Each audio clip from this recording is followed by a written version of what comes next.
Hello, everyone, and welcome back to part 19 of 21, where we look back at what I wrote 1 year ago about the Democratic presidential candidates who were going to participate in the first Democratic presidential primary debate of the season, and we're down to the final three.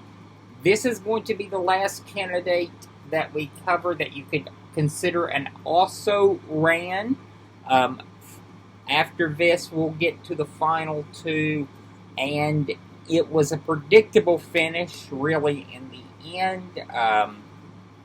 When it started out, the final two that it was ended up being is the final two that most everybody thought it would be.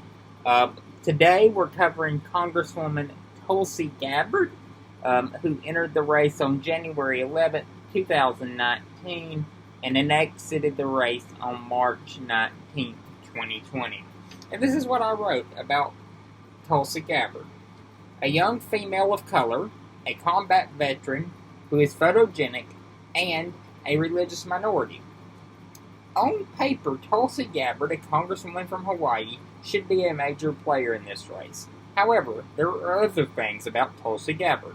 Her unwillingness to call out brutal dictators around the world, even meeting with Syrian Bashar al-Assad in 2017. Being considered by Donald Trump for a cabinet position in his administration. Gabbard's past associations with her father's notorious anti-LGBTQ group that supported conversion therapy. In 2016, Gabbard refused to endorse Hillary Clinton after the DNC email hacking. If tensions with Iran get hotter between now and the night of the debate, expect Gabbard to hit hard on her No Wars for Regime Change message. While that might win applause from the audience, her weakness is insurmountable, and expect her opponents to make light of them and often. Gabbard has some ties to the local Jacksonville, Alabama area. She graduated from the Army National Guard Officer Candidate School at Fort McClellan. Bottom line, Gabbard's candidacy defies logic. And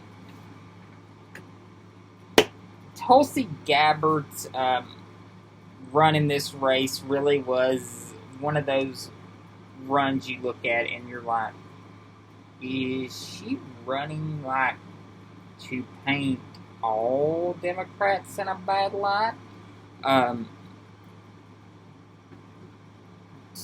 She did not qualify for many debates, and for a while kind of went on a debate boycott and would appear on Fox News often during the debates that she did not qualify for.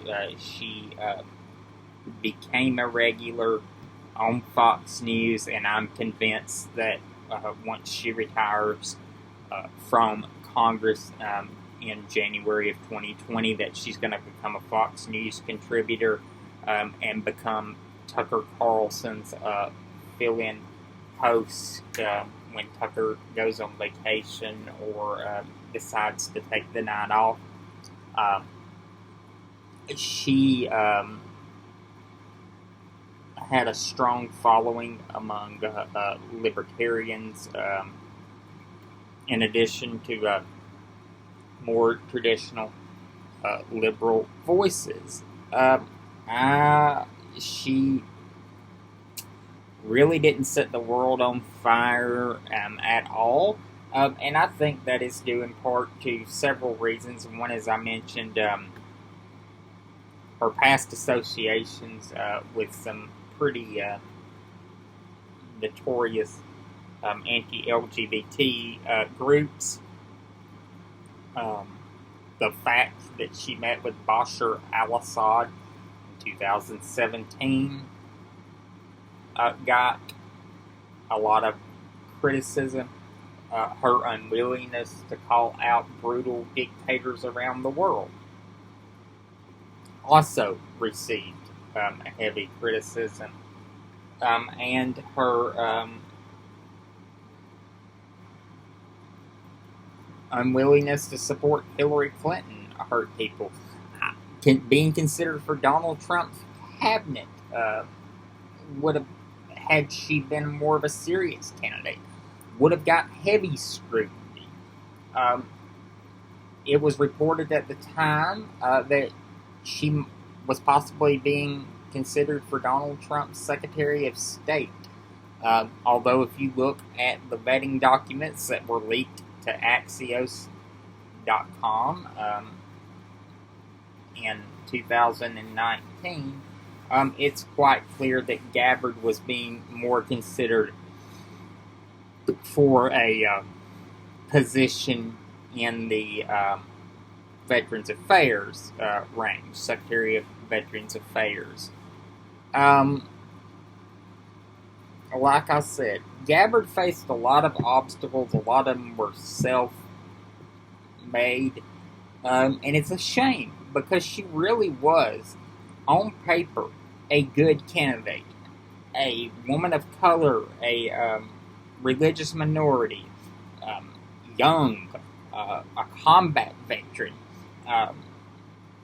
very photogenic. That matters. Translating well on TV matters for men and women. It does. And she, but then there are the other things, and all of them I listed. As I said, I think Tulsi Gabbard will have a huge megaphone after she leaves Congress. She will, in all likelihood, be a Fox News contributor and a fill-in host for some of their opinion news anchors.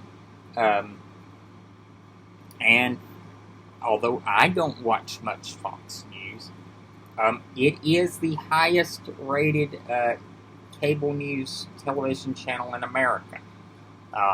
It has a following, and that will be a huge megaphone.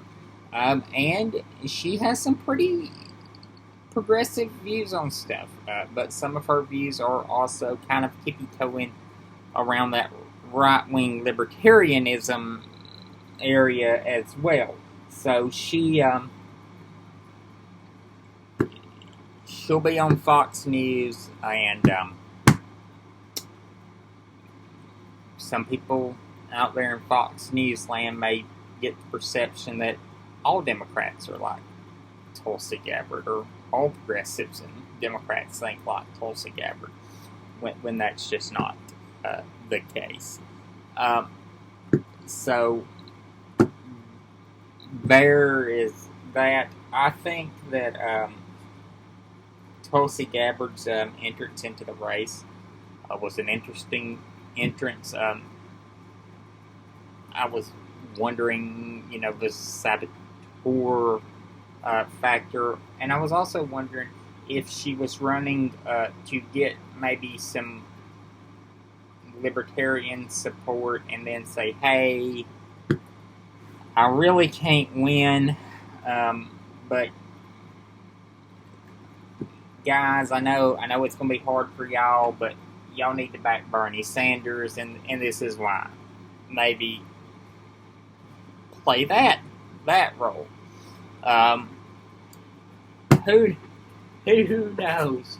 But her run did not result in setting the world on fire. I believe she ended up getting 2 delegates in the end, is what I have down here as I was when I was tracking delegates until the race really, for better or worse, ended with Bernie Sanders dropping out of the race. So, that is that. I will see you tomorrow, and tomorrow we cover the first of the final 2 candidates, Bernie Sanders. I'll see you then.